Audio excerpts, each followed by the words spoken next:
All right, let's get into it. Today, we're talking about an athlete whose biggest plays might not have even happened on the football field.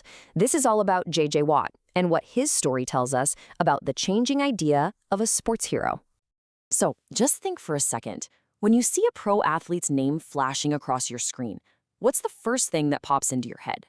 Is it some amazing game-winning touchdown, a new record, or is it something else?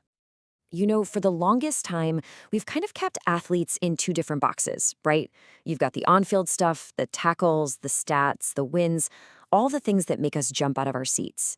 And then you've got the off-field action, the charity work, the social causes they stand for, basically the stuff they do as regular people.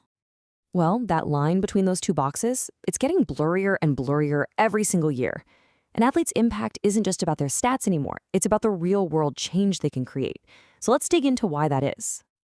We're really living in a new era of athlete activism. It's this incredible shift where athletes are using their huge platforms to push for social change in ways we've just never seen before. And it's not just one thing either. A report from RISE, that's the Ross Initiative in Sports for Equality, shows that athletes are taking action in all sorts of ways. Yeah, you've got protests, but you also have public statements, entire teams acting together, community work, wearing special gear to raise awareness, and, this one's key for our story, making some serious financial contributions. To really get a handle on what this all looks like, we need a solid example, and honestly, there aren't many better than the three-time NFL Defensive Player of the Year, J.J. Watt. So what makes an athlete like him decide to jump into action during a crisis? For J.J. Watt, you won't find the answer in a team playbook. Nope, it all goes back to the values he grew up with in one simple, really powerful family mantra. Watt's personal philosophy can be summed up in 4 words: dream big, work hard. That's the motto that took him all the way from a small town in Wisconsin to the very top of the NFL. But it's that second part, the work hard part, that really tells you who he is. If you look at his background, a legacy of service has been part of his whole life. His grandfather was in the military. His dad was a fireman. He and his brothers were taught from day one that working hard and giving back wasn't for special occasions. It was just what you do. And it all comes together with this one piece of advice. Every single day before he and his brothers went to school, their dad would tell them to act like somebody. And that meant so much more than just behave. It meant be a leader, show respect, and let your actions say something positive about who you are. Well, in 2017, that whole mindset was put to the test in a huge way. When Hurricane Harvey slammed his adopted home of Houston, Watt did something that kicked off a movement that absolutely nobody saw coming. As he's watching the city he plays for go underwater, he knew he had to do something. So he started a fundraiser online. And as he put it, he started with a pretty simple goal: just raise $200,000 to help out. He had no clue what was about to unfold. The reaction was just insane. The fund didn't just hit its goal, it blew past it and became what his foundation later called the largest crowdsourced fundraiser in history. The final number? An absolutely staggering $41.6 million. So where does a massive amount of money like that even go? Well, it was all strategically funneled into 4 critical areas: rebuilding people's homes and childcare centers, making sure families had food to eat, and providing essential health services and medicine. And here's what that $41.6 million actually looks like in the real world.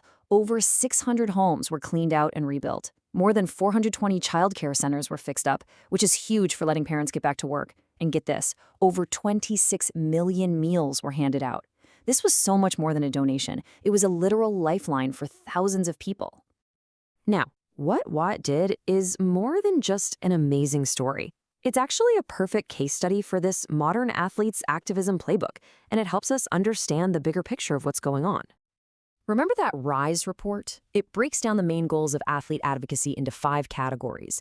They range from things like raising awareness, which, let's be honest, often gets most of the headlines, to empowering individuals, and for our story, increasing access to resources for communities that desperately need them. And if you look at the data, you can see how this plays out. Protests were the biggest chunk of actions in 2017, at around 29%. But it's clear athletes are doing so much more, from making public statements to community outreach and a whole lot in between. Watt's fundraiser lands squarely in the financial contribution category. And what's really interesting here is that this kind of action only made up about 8% of all the instances Rise studied. It's a less common approach, maybe because it takes this incredible level of trust from the public, and a cause, like disaster relief, that pretty much everyone can get behind. So what was his ultimate goal here, using this framework? It's crystal clear: increasing access to resources. He used his fame not just to talk about a problem, but to deliver real, tangible, life-changing help right to the people who needed it. Okay, so what does all of this tell us about how we should view our sports heroes today? A story like Watt's really helps redefine that role, showing us that true leadership goes way beyond the hash marks on a field. There's this amazing quote from Nelson Mandela, which was actually highlighted in the Rise report that just fits perfectly here. He said that sport has the power to inspire and to unite people in a way that very few other things can. It can give people hope when there was only despair. And J.J. Watt's response to Hurricane Harvey is just a perfect example of that idea in action. He proved to the entire world that an athlete's biggest, most important play might not happen during the game at all. And that kind of leaves us with one last thing to think about. As more and more athletes find their voice and decide to use their platform, what do you think the future of athlete advocacy is going to look like? The playbook is definitely still being written. Thanks for joining me.